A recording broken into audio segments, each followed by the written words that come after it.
राधे श्याम। साथियों, आज बहुत सारे लोगों का जो प्रश्न है वो मेरी दिनचर्या को लेके है। वो जानना चाहते हैं कि मैं दिन भर में कितना भोजन करता हूँ, यानी कितना खाता हूँ, क्या खाता हूँ, क्या क्या खाता हूँ। क्योंकि मैं दिन में काम करता रहता हूँ, योग करता हूँ, व्यायाम करता हूँ, यात्रा भी चलती रहती है मेरी। उसके साथ साथ जो आपके साथ एक कनेक्शन है वो आपके लिए भी तो चीज़ें लाता हूँ, तो इतना सब करते हैं। और आपकी जो लुक है, मतलब ना आप ज़्यादा मोटा हैं ना ज़्यादा पतला हैं, तो आपकी इस तरह की दिनचर्या में आप क्या क्या मतलब करते हैं, क्या क्या खाते हैं, आप खान पान के बारे में बताइए। तो इसको मैं क्या ही बताऊं, मुझे ना हंसी भी आ रही है। और ठीक है, आपका प्रश्न है। बस मैं इतना बोलना चाहूँगा, देखो जो भी मैं जहाँ इस वीडियो में बताऊँगा, कोई भी व्यक्ति इस मेरे लाइफ को कॉपी करने की कोशिश मत करे। क्योंकि मैं आपको बता दूं, देखो मजाक अपनी जगह है, कुछ चीज़ें सच में भी होती हैं और रियलिटी होती है। भगवान ने हर जीव को, हर मनुष्य को उसकी आवश्यकता के अनुसार बनाया है। हर मनुष्य को, हर जीव को एक अपने जीवन का उद्देश्य दिया है। कोई पहलवान बनेगा, कोई आर्मी में जाएगा, कोई टीचर बनेगा, कोई क्या क्या करेगा। भगवान ने सबके जीवन के लिए निर्धारित कर रखा है वो कितना उड़ेगा। फिर वो जितना उड़ना है उसको उसी के अनुसार उसका शरीर भी दिया है, उसी के अनुसार उसकी दिनचर्या भी होगी। अब एक व्यक्ति दूसरे की दिनचर्या को कॉपी करेगा ना तो गड़बड़ हो जाएगा। मैंने जो ब्रह्मचर्या पालन के आपको नियम बताए हैं वो जनरल नियम है। किसी भी व्यक्ति को जो ब्रह्मचर्य का पालन करता है उसको करने चाहिए, तभी वो ब्रह्मचर्य का पालन कर पाता है। पर मेरी दिनचर्या जो है ना, मेरी लाइफस्टाइल जो है, मेरा जीवन है, brahmacharya just one part of my life है। ये पूरा जीवन मेरा ब्रह्मचर्य नहीं है। जैसे योग करना, व्यायाम करना, अध्ययन करना, ब्रह्मचर्य का पालन करना, पवित्रता का निर्वाह करना, भोजन का एक सीमित मात्रा में यानी सम दृष्टि में रखना, खान पान, सोना, जागना, उठना बैठना, मतलब सम में रहना, ना अधिक कम हो ना अधिक ज्यादा हो। ये सब क्या है ना, मेरी दिनचर्या है, लाइफस्टाइल है। पर मैं सच्ची कहता हूं, अगर मैं ये सब कुछ भी ना करूं ना तो भी मैं मस्त हूं, तो भी मेरा कुछ नहीं बिगड़ेगा। और ये सब करूं तो भी कुछ नहीं बिगड़ेगा। लेकिन फिर भी दिनचर्या है, एक होनी चाहिए। नहीं तो फिर क्या होता है कि धीरे धीरे करके हमें प्रमाद आ जाता है, आलस आ जाता है, अफेक्ट पड़ने लगते हैं हमारे जीवन पर। अगर हम कुछ अच्छी चीजें करती हैं तो अच्छे इफेक्ट पड़ते हैं, और बुरी करते हैं तो बुरे पड़ते हैं। यद्यपि क्या है ना, हमारे जीवन एक यात्रा है, और जितना कम जहां अधिक चीजें आप करेंगे तो वो आपकी इस जीवन रूपी यात्रा में बाधा डालेंगी, कम वाले भी और अधिक वाले भी। तो इसलिए क्योंकि आपका जो शरीर है इसको मेंटेन करना है आपको, तो आपको चाहिए सम, यानी बराबर, ना कोई चीज अधिक ना अधिक कम। गीता में कहा गया है कि योग को वही व्यक्ति प्राप्त करता है, यानी योग का मतलब अपने जीवन का उद्देश्य, लक्ष्य, साधना की दृष्टि से वहां कहा गया है, लेकिन ये सबके लिए अप्लाई होता है। अपने जीवन का लक्ष्य वही व्यक्ति प्राप्त करता है जो समता में स्थित रहता है, यानी ना अधिक खाता है, ना ज्यादा ही खाता, ना कम ही खाता है, ना अधिक सोता ना कम ही सोता है, यानी मध्यम में रहता है। बहुत सारा व्यक्ति ऐसे हैं जो बिल्कुल भी सोते नहीं है, तो शरीर पर प्रभाव पड़ेगा। जब तक आप आत्मा की, चेतना की उस परम अवस्था में नहीं पहुंचे और कम सो रहे हैं तो शरीर पर प्रभाव तो पड़ेगा ना, और झेलना पड़ेगा आपको। और जहाँ फिर बहुत ही आप सो रहे हैं 10-10 घंटे, 12-12 घंटे, तो भी आप मतलब आधी उम्र तो सोने में जा रही है आपकी। तो आपको चाहिए समता में रहना है ना। तो वही चीजें मैं अपने जीवन में करने का प्रयास करता हूँ। मेरे जीवन का क्या है ना, मैं बस समता में रहता हूँ, प्रयास करता हूँ जो भी मेरा कुछ हो एक बैलेंस में रहे। हर चीज में, मतलब ऐसा नहीं है कि किसी चीज को मैं एकदम से नकार दूंगा, नहीं, ऐसा नहीं होगा। ऐसे लाइफ नहीं चलती है ना। हाँ जहाँ ना मैं लाइफ नहीं चलती, मीडियम में चलती है। ऐसा नहीं होता जीवन में कि कोई बिल्कुल ही चीज गलत हो, बिल्कुल ही अच्छी हो, नहीं। जो अच्छी है उसके भी बुरे प्रभाव हो सकते हैं, दो चार, उसमें भी बुराई हो सकती है। जो बुराई है उसमें भी कुछ अच्छाई हो सकती है। जैसे कोई एक व्यक्ति अच्छा है तो उसका ये मतलब नहीं कि उसमें 100% अच्छाई है, नहीं, उसमें 70% अच्छाई है, 30% उसमें बुराई है। इसी तरह जो व्यक्ति बुरा है उसमें उसका ये मतलब नहीं कि वो 100% बुरा है, नहीं, उसमें बुराई 70% है, अच्छाई 30% है। यानी जो अच्छा है उसमें अच्छाई अधिक मात्रा है, जो बुरा है उसमें बुराई अधिक मात्रा में है, लेकिन अच्छाई फिर भी उसमें है, बुराई फिर भी उसमें है। तो इसी तरह से हमारे जीवन में, जैसे अब मैं जीवन में बता दूं ना, भोजन मैं कितने टाइम खाता हूं। तो ज़्यादातर मेरा भोजन एक समय होता है, मतलब 90% या 99% मेरा भोजन एक समय होता है, शाम के समय होता है। कुछ ऐसी आध्यात्मिक कैसी चीज़ें मैं नहीं बताना चाहता हूँ आपको, क्या मतलब वो आपको समझ भी नहीं आएगा ना, बताऊंगा तो आप उसको मजाक लगेगा, फन लगेगा, और मेरा जीवन है वो।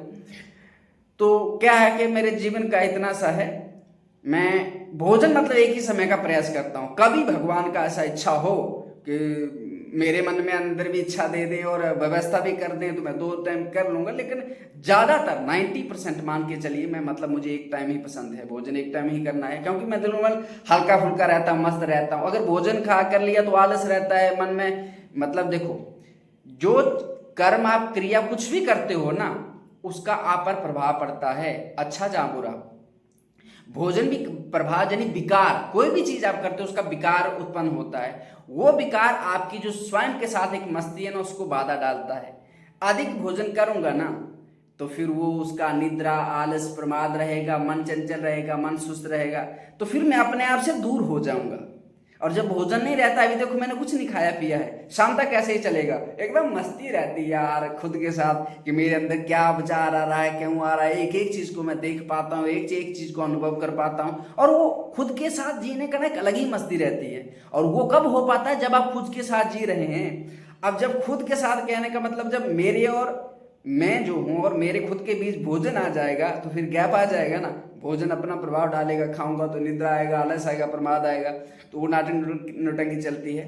तो मैंने बता दिया कि भोजन में ज़्यादातर एक टाइम करता हूँ, कभी भगवान ने व्यवस्था कर ली तो 2 टाइम, इस तरह से हो जाता है। इसमें कोई बिल्कुल हार्ड फास्ट रूल नहीं है कि मतलब एक ही टाइम करना है, वैसा भी नहीं। हाँ, कभी कभी मेरा अनुष्ठान होता है, नियम होता है। जैसे प्रयाग में मैंने कल्पवास किया था 1 महीने का, तो मेरा नियम था कि एक दिन में अन्न एक ही बार ग्रहण करना है, बस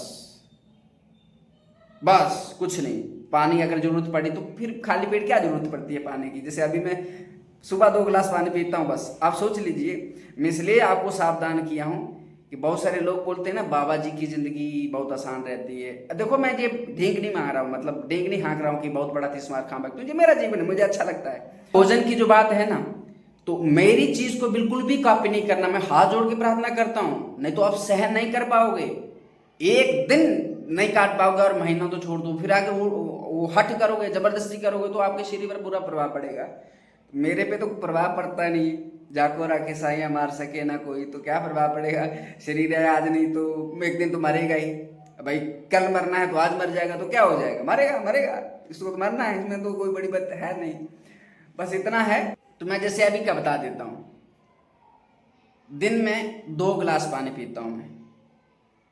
कौन सा गिलास है अभी बता देता हूँ, ये गिलास है ना, ये 2 गिलास पानी पीता हूँ मैं सुबह बस। और फिर भोजन शाम को, एक जहाँ मैं रुका हूँ इस समय, मैं कहीं एक जगह विश्राम किया हूँ कुछ समय के लिए, थोड़ा मुझे अध्ययन भी करना था और थोड़ा मैं चाहता भी था कि एक जगह रुका जाए, बारिश वारिश भी है, कुछ और चीज़ें भी हो सकती हैं, तो इसलिए मैं एक जगह रुका हूँ। और जहाँ बगल में एक घर है, वो माता जी लोग हैं और एक भैया हैं, तो वो सब क्या करते हैं, मेरे भोजन की व्यवस्था कर देते हैं। यानी एक समय का भोजन, वो मैं 3 टाइम का करूँ तो मुझे 3 टाइम का देंगे, 2 टाइम का करूँ 2 टाइम का देंगे, लेकिन मैंने नियम लिया है कि एक ही समय का करना है। तो दिन में मुझे जरूरत नहीं पड़ती ना, तो मुझे शाम को भोजन दे देते हैं। अब कितना देते हैं, 6 रोटी देते हैं। 24 घंटे में मैं शाम को 6 रोटी खाता हूँ। यद्यपि एक समय पे देखा जाए 6 रोटी अधिक हैं, लेकिन फिर वो जबरदस्ती खाता हूँ, क्योंकि भाई शरीर का भी तो ध्यान रखना है। शरीर मेरी एक गाड़ी है एक तरह की, और इस गाड़ी में पेट्रोल डाला नहीं जाएगा तो चलेगी कैसे, क्योंकि कुछ और मुझे लेना नहीं है। मैंने बताया ना, 24 घंटे में 2 गिलास पानी बस, और शाम को 6 रोटी, उसके साथ सब्जी होगा, जो भी होगा, कभी कभार वो फल, कोई केला है, आम, इस तरह से दे देते हैं। बाकी जैसे यद्यपि मैंने चना रखा है लेकिन मैं नहीं खाता हूँ, कभी कभार उसको कर दिया, नहीं तो नहीं, मतलब मेरा मन नहीं रहता कि खाने का रहे, बेकार में चक चक चक लगे रहो हर समय, ये थोड़ा अच्छा नहीं लगता है अपने आप को। तो वो बस यही मेरी दिनचर्या है। आप इसको करोगे तो आप मर जाओगे, सीधी सी बात है।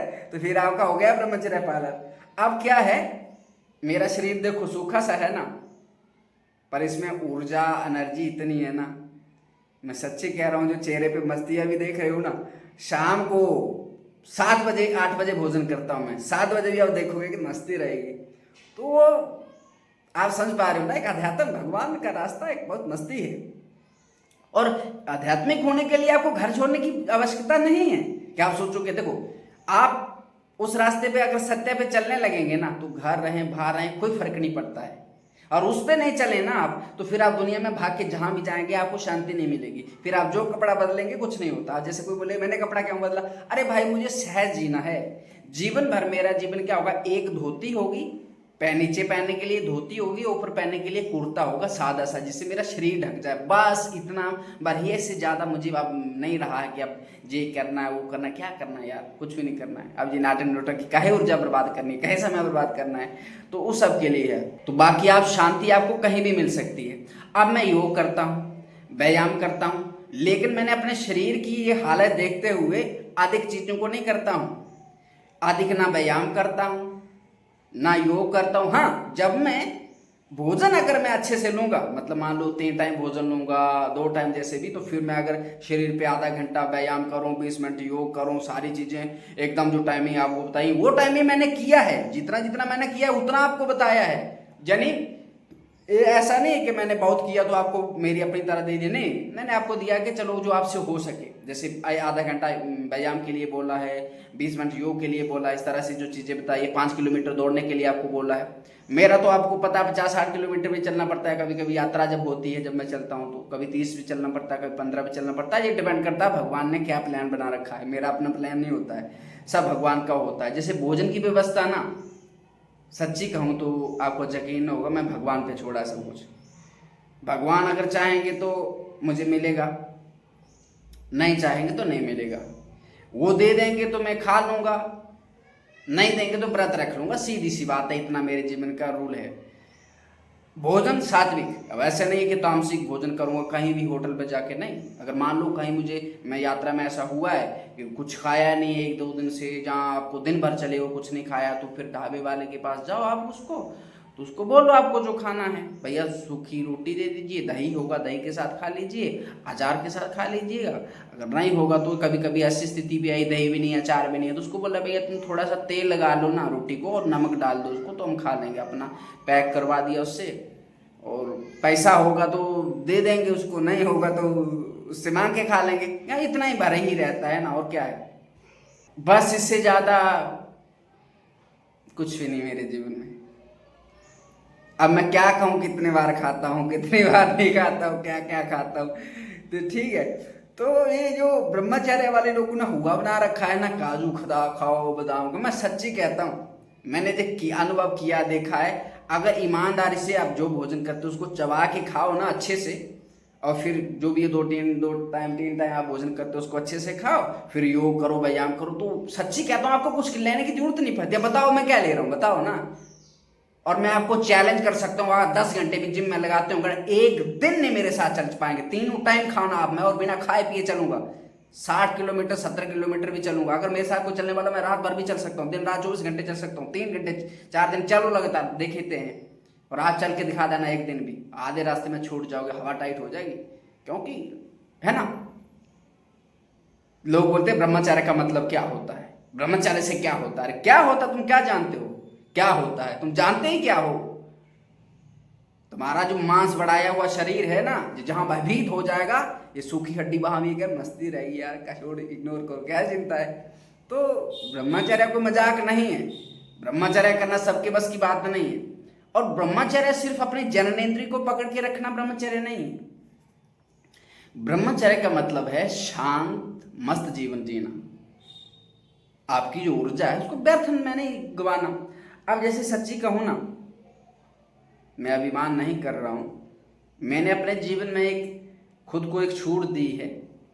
और बचपन में मैंने संकल्प लिया था कि अगर मैं विवाह करूंगा, क्योंकि बचपन से मेरे मन में जो विवाह वाली उतनी नहीं थी, लेकिन एक मैंने बताया ना एकदम मैं एक्सट्रीम में नहीं जाता हूं। मैंने ये डिसाइड किया था अगर मैं विवाह करूं तो किसी एक व्यक्ति के साथ विवाह करूंगा, अन्यत्र ना कोई व्यक्ति मुझे स्पर्श कर सकता है, ना किसी को करने दूंगा। कभी कभी लोग जबरदस्ती भाग जाते हैं तो फिर उसको मार तो नहीं सकते है ना, वो अलग बात है। लेकिन मुझे जीवन का और अगर वो कोई मन में गलत विचार आए भी तो वो उसी के व्यक्ति के प्रति आ सकते हैं जिसको आपने स्वीकार किया हो।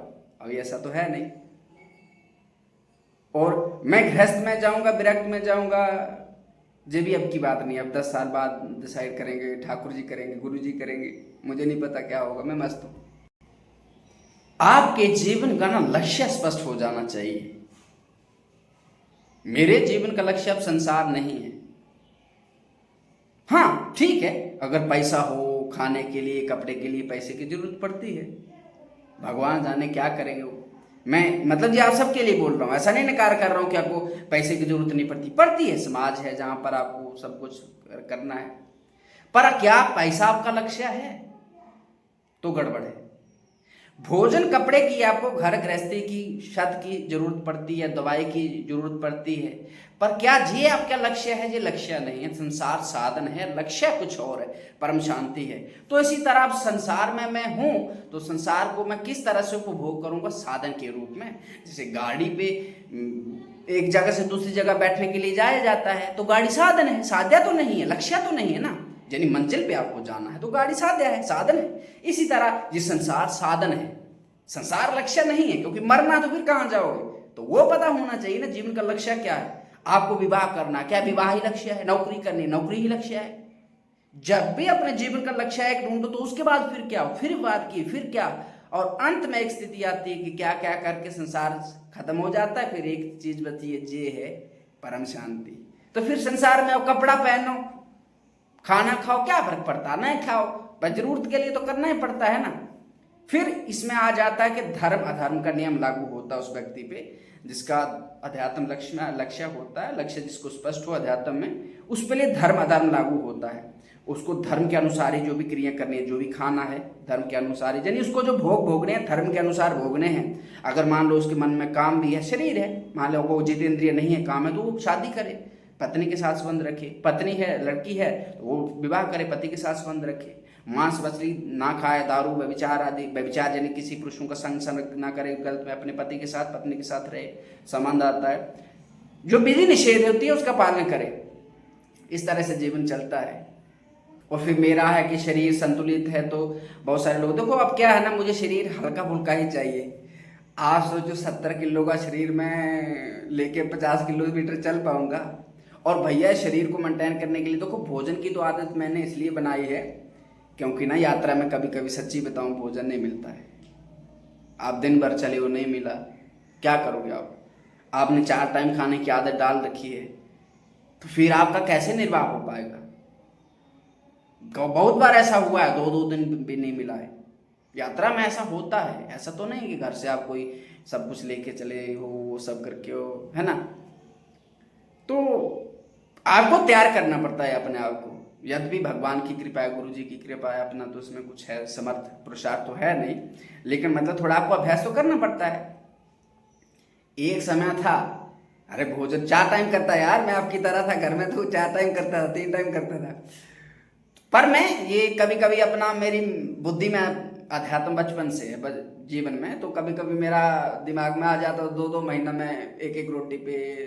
कभी कभी तो मैंने 10 दिन कुछ नहीं खाया, मैंने अभ्यास किया है कि जैसे 10 दिन तक कुछ नहीं खाया, सिर्फ पानी पे रहा, तो उस तरह का लंबा अभ्यास रहता है। लेकिन उसमें ज़्यादा आप फिजिकली काम नहीं कर सकते क्योंकि शरीर थोड़ा शिथिल हो जाता है। 1-2 दिन तो कर सकते हो लेकिन बाद में नहीं हो पाता है। तो इसलिए जो अभी यात्रा की बात है तो कभी कभी भोजन नहीं मिलता, तो इसलिए मैंने शरीर को उस लेवल पे फिक्स कर रखा है कि मिलेगा तो ठीक है, नहीं मिलेगा तो भी अपने जीवन में बाधा ना पड़ जा रही, भोजन नहीं मिला तो अब क्या हो गया, क्या हो गया, व्रत रख लिया। तो इस तरह से होता है। वो चीज़ करने के लिए अधिक शरीर तगड़ा क्या करूंगा, अभी तो थोड़ा एक्सपेरिमेंट कर रहा हूँ। ठीक है, जब जीवन में मेरी यात्राएं समाप्त हो जाएंगी, अब मुझे नहीं पता, भगवान जाने जीवन भर घुमाएंगे जहाँ कब कितने साल बाद, 1 साल 2 साल 5 साल 10 साल 15 साल 20 25 50 साल, कितना भगवान जाने, मुझे नहीं पता वो उनका क्या संकल्प है। वो जो करवाएंगे सो वही चला भी रहे हैं, वही करवा भी रहे हैं, जो भी हो रहा है उनकी वजह से ही हो रहा है। जब कभी वो अगर उनकी ऐसी इच्छा हुई कहीं रुकूंगा, जैसे मान लो कहीं एक जगह रुका जीवन में, कहीं भी, अब मुझे नहीं पता कहाँ रुकूंगा, तो फिर तो ऐसा तो रहेगा ना कि ठीक है 1-2 समय जितना भी शरीर की आवश्यकता रहती है भोजन की, तो उतना तो आपको मतलब खाना ही पड़ेगा, ठीक है। जहाँ कभी मान लो साधु संतों महात्माओं के साथ रहते हैं, अभी तो मैं अकेला अकेला हूँ तो इस तरह से अपने साथ मनमानी कर सकता हूँ। जब किसी के साथ रहेंगे तो फिर कभी मैंने देखा है संतों के साथ जब आप ग्रुप में रहते हैं तो फिर आप नहीं खाएंगे तो वो डांटते हैं, अरे रे चलो चलो खाओ खाओ, तो फिर वो ठीक है, उनका मान रखने के लिए ये सब करना पड़ता है। पर ज़्यादातर मैं कोशिश करता हूँ मैं अकेला ही रहूँ, क्योंकि झंझट पड़ जाता है किसी की लाइफ में, मुझे अच्छा नहीं लगता, मुझे अकेले रहना बहुत अच्छा लगता है। सच्ची कहूँ ना जी, आपके साथ वीडियो बनाना, बातें करना, मैसेज रिप्लाई करना बहुत दिमाग खराब होता है। पर ठीक है भाई, सेवा एक तरह की, तो अब क्या कर सकते हैं। कभी कभी तो सोचता हूँ छोड़ूं सबको, कहे अपनी झंझट बुद्धि खोपड़ी खराब कर रहा हूँ, पर ठीक है, सेवा भी लोगों का रहता है, किसी न किसी का कुछ हो जाए, किसी का लाइफ में थोड़ा परिवर्तन आ जाए, तो इस तरह की चीज़ें रहती है। बाकी मैं करता क्या हूँ, अध्ययन भी करता हूँ, योग भी करता हूँ, बस मैं थोड़ा थोड़ा करता हूँ।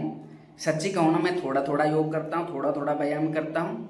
अध्ययन तो ठीक है, जितना हो पाए उतना कर पाता हूँ, अभी तो उतना समय नहीं है, नहीं हो पाता है, लेकिन फिर भी थोड़ा बहुत हर दिन करता हूँ, ऐसा नहीं कि एक दिन करता हूँ।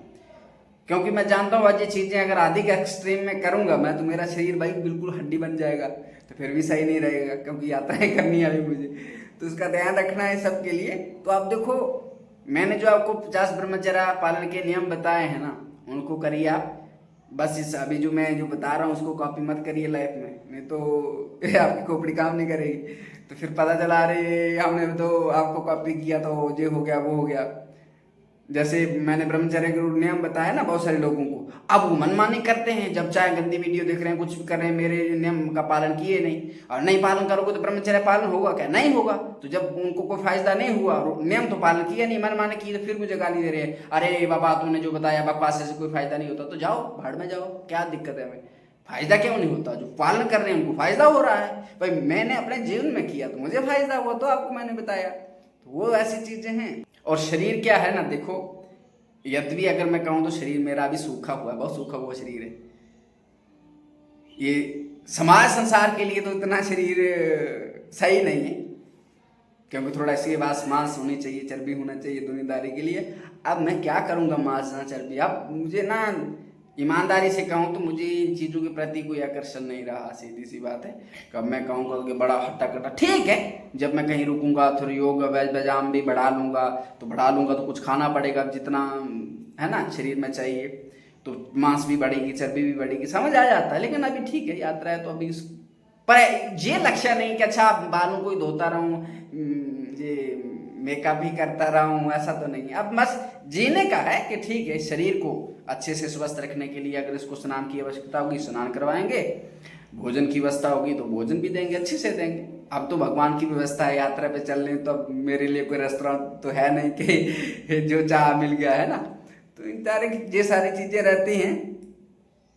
मस्ती देखो, मुझसे अगर कुछ सीख सकते हो ना तो यही सीखो, मस्ती सीखो, जहां भी रहो मस्ती से रहो, खूब मेहनती बनो यार, जीवन में कुछ मेहनत करो, खूब जीवन में ना खूब मेहनती बनो, कुछ भी काम करो, अब कुछ भी करो ना, खूब मेहनत करो, ईमानदारी से रहो, बेईमानी मकारी अधर्म का रास्ता मत चुनो।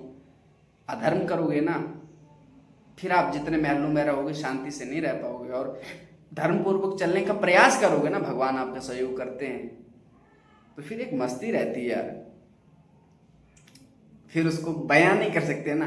अब मैं जो मस्ती, अब देख लो जहां पर एक लग रहा है, ये बयान मैं क्या किन शब्द में बयान करूं उसको। तो ब्रह्मचर्य पालन करो यार, ब्रह्मचर्य एक अंग है, जो जीवन का कोई पूरा ब्रह्मचर्य ही लक्ष्य नहीं है, जीवन तो बहुत बड़ा है।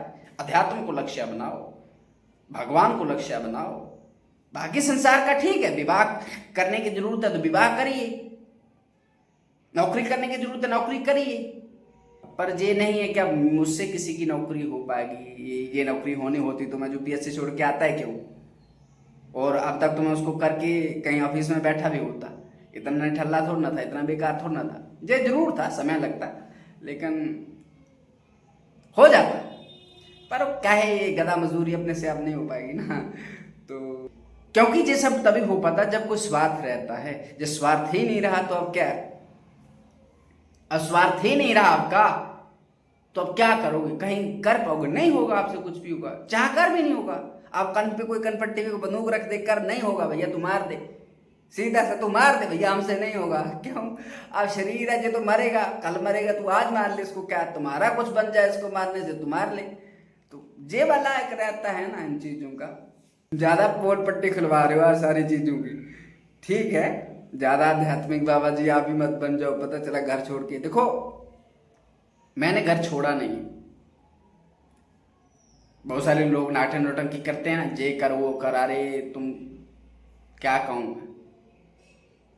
जो चीजें तुम सोच रहे हो ना वो मैं कर रहा हूँ, और अभी से नहीं कर रहा हूँ, बचपन से कर रहा हूँ। जो तुम मुझे ज्ञान देते हो ना, शिक्षा देते हो ना, तो ये करो वे करना चाहिए, यो तुम अभी सोच रहे हो बोल रहे हो, हम उसको बचपन से कर रहे हैं। माता पिता से आज्ञा लेके आया हूं। ठीक है, कभी कभार महीने में एक बार दो बार जब भी मुझे समय मिलता है, यद्यपि मेरी उनके प्रति आसक्ति नहीं है, लेकिन फिर भी प्रेम है, आदर है, क्योंकि वो माता पिता है, क्योंकि उनके शरीर उन्हीं से प्रकट हुआ है, और उनका मुझे मेरे प्रति प्रेम है, तो मैं उनका आदर करता हूँ। जब मुझे समय मिलता मैं कभी कभार बात करता हूँ उनसे। जीवन का लक्ष्य सबका अलग अलग रहता है, और मेरे जीवन का लक्ष्य भी मुझे कुछ नहीं पता क्या लक्ष्य है। ये भगवान सारा नाटक नोटंकी करवा रहे हैं, उनका है क्या, उन्होंने निर्धारित किया। मैंने थोड़ा ना सोचा था बचपन में ये का होगा। हाँ ये जरूर था, अध्यात्म से जुड़ने में शांति रहती है, ये मैंने देखा है। जब जब मैं संसारिकता की ओर जाता तो मैं डिप्रेशन में चले जाता, ये मैंने अपने स्कूल बचपन से देखा है। जब जब मैं संसारिकता में घुसता तो मैं परेशान हो जाता, तो फिर मैं कभी कभी भाग जाता घर से। कभी कभी गुफाओं में रहना, साधु संतों के साथ रहना, कभी आश्रम में रहना, मंदिर में रहना, ये ऐसा मैंने देखा है। तो फिर जब जब मैं इस अध्यात्म के साथ जुड़ता तो मस्त हो जाता। तो इसलिए अंत में एक जगह पर पहुंच गया हूँ कि नहीं, अध्यात्म तो नहीं छोड़ना है। बाकी संसार छूट जाए तो छूट ही जाए, शरीर छूट जाए तो छूट ही जाए, अध्यात्म तो नहीं छोड़ सकते। अब इसके बिना नहीं रह पाएंगे, वो नहीं हो पाएगा ना। तो ठीक है, अब चलता है, भगवान जाने कौन हमें देगा कैसे देगा, है ना। वो भगवान की सारी जिम्मेदारी है, तो वो भगवान देखेंगे। वो नहीं देना वो तो नहीं दे, क्या करें, हम क्या कर सकते हैं। नहीं उनको नहीं देना वो तो हम क्या कर सकते हैं। और अगर उनको देना होगा ना, जबरदस्ती भी खिलाएंगे ले खा खा, तो ऐसा होता है। लेकिन ये आपकी समझ में बातें नहीं आने वाली हैं, इसलिए आप ज़्यादा चीज़ों को मत अपने लाइफ में ले जाना। आए तो मस्ती ही आए, मतलब बहुत सारी पोल पट्टी खिलवा ली है ना, तो बस इतना ही प्रार्थना करना चाहूँगा, किसी को कॉपी मत करिए। बस वो जो आपके भले के लिए जितने भी आज तक संत महात्मा हुए हैं ना, उनके शब्दों को अपने आचरण में उतारिए, जो वो उपदेश करते हैं उसको आचरण में उतारिए। उनके जैसा बनने की कोशिश मत करिए। मैं कोई वैसा तो नहीं हूं, लेकिन मैं ये जीवन का अनुभव भी बता रहा हूं और मैंने देखा भी है। उनके जैसा बनने की कोशिश मत करिए, वो जो कहते हैं उसको करिए, क्योंकि अगर उनके जैसा बनने की कोशिश करोगे ना तो अपना भी वजूद खो दोगे। उनके जैसा तो बन पाओगे नहीं, तो अपना वजूद भी खो दोगे, यानी अपनी जो जहां पर आप खड़े हो वो भी आपका नहीं रहेगा। तो इसलिए आप उनसे अच्छा सीखिए, जो आपको उपदेश करते हैं उस पर चलने का कोशिश करिए, तो फिर वो आपका जीवन आपके अनुसार होगा। नहीं तो फिर वो दूसरे का कपड़ा पहनने का मतलब नहीं रहता ना। तो इन चीज़ों का आप ध्यान रखिए, मैंने बता दिया। अब आपको जो सही लगे आप देख लीजिएगा। मैं क्या बोलूँ यार, मेरा कोई कुछ है नहीं, कोई टाइम टेबल, कुछ खान पाने का कुछ भी नहीं है। जिंदगी जी रहा हूँ, कट तो उन सब की रही है, दुनियादारी की जो व्यर्थ में हाथ में कुछ लगने वाला नहीं, उनकी कट रही है, मैं जी रहा हूँ। तो यही है मेरे जीवन वाला, और क्या ही कहूँ। राधे श्याम।